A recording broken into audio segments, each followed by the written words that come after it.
Hello everyone, welcome to my channel. मैं हूं अनामिका। आज मैं आपसे बात करूंगी कि छोटे बच्चों को इंग्लिश कैसे सिखाएं या छोटे बच्चों को इंग्लिश में बात करना कैसे सिखाएं। मेरी भी 2 साल की बेटी है और वो अभी से इंग्लिश में बात करना सीख गई है।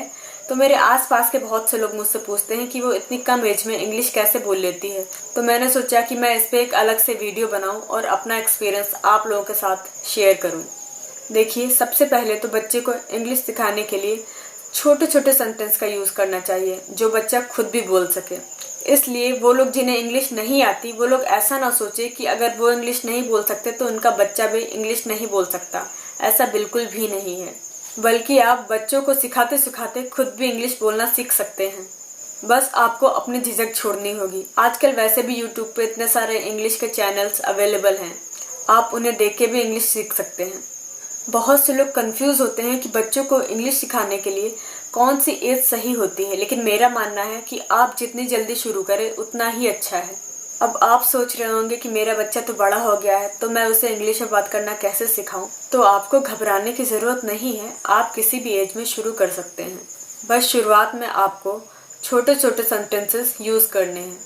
जब मेरी बेटी 3 महीने की थी तब मैंने उससे इंग्लिश में बात करना स्टार्ट कर दिया था। बहुत से लोग सोचते हैं कि 3 महीने के बच्चे से क्या बात की जाए, 3 महीने का बच्चा कुछ बोल तो पाता नहीं है, लेकिन 3 महीने का बच्चा सुन जरूर सकता है। और जब बच्चा सुनना शुरू कर देता है तो बस वहीं से उसका लर्निंग पीरियड स्टार्ट हो जाता है। सबसे पहला पॉइंट है कि आप बच्चे को हर चीज़ का नाम सही सही बताइए। जैसे बच्चे को भूख लगे तो आप उससे पूछिए, बेबी विल ड्रिंक मिल्क। आप उससे ये मत पूछिए कि भूख लगी है, दूध पीना है या मम्मम पीना है। आप मिल्क को दूधू मत बनाइए, ना ही वाटर को मम्मम बनाइए। मिल्क को मिल्क ही रहने दीजिए और वाटर को वाटर ही रहने दीजिए। उसे दूधू या मम्मम में कन्वर्ट मत करिए। अगर हम शुरुआत से ही दूधू, मम्मम या भुक्खू ऐसे शब्द यूज़ करेंगे तो बच्चा भी आगे चल के वही शब्द यूज़ करेगा। मेरी बेटी ने कभी भी दूधू, मम्मम ऐसे शब्द यूज़ नहीं किए क्योंकि मैंने शुरुआत से ही उसे हर चीज़ का सही सही नाम बताया। दूसरा पॉइंट ये है कि जितना हो सके आपको बच्चे से इंग्लिश में बात करनी है। अगर आपको समझ में नहीं आ रहा है कि आप बच्चे से क्या बात करें तो आप जो भी काम करती जा रही हैं आप उसी को इंग्लिश में एक्सप्लेन करते जाइए। या आप ये भी नहीं करना चाहती तो आपको घर में जो भी चीज़ें दिखें उसका इंग्लिश में नाम बताती जाइए और बार बार उसे रिपीट करते जाइए। इससे बच्चा जितनी बार सुनेगा उतनी बार सीखेगा। चौथा पॉइंट ये है कि आपको बच्चे से बात करने के लिए किसी भी फैंसी वर्ड या लंबे सेंटेंस की ज़रूरत नहीं है और ना ही आपको बच्चे से स्पीड में बात करनी है। आप बिल्कुल सिंपल वर्ड्स यूज़ करिए और बिल्कुल छोटे सेंटेंसेस यूज़ करिए और स्पीड में बात ना करके बिल्कुल नॉर्मल तरीके से बोलिए और क्लियर बोलिए। अगर आप बच्चे से जल्दी जल्दी इंग्लिश में बात करेंगे तो बच्चा उतनी जल्दी कैच नहीं कर पाएगा। इसीलिए जो भी बोलिए क्लियर बोलिए, नॉर्मल स्पीड में बोलिए, फैंसी वर्ड्स का यूज़ मत करिए ताकि बच्चा अच्छे से सुन सके और समझ सके।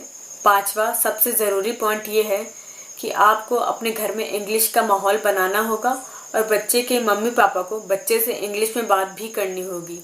आप अपने बच्चे को इंग्लिश की पोएम सुना सकते हैं, इंग्लिश में स्टोरी सुना सकते हैं, यहाँ तक कि बच्चे के मम्मी और पापा को भी आपस में इंग्लिश में बात करनी होगी, वो भी खास तौर से बच्चे के सामने।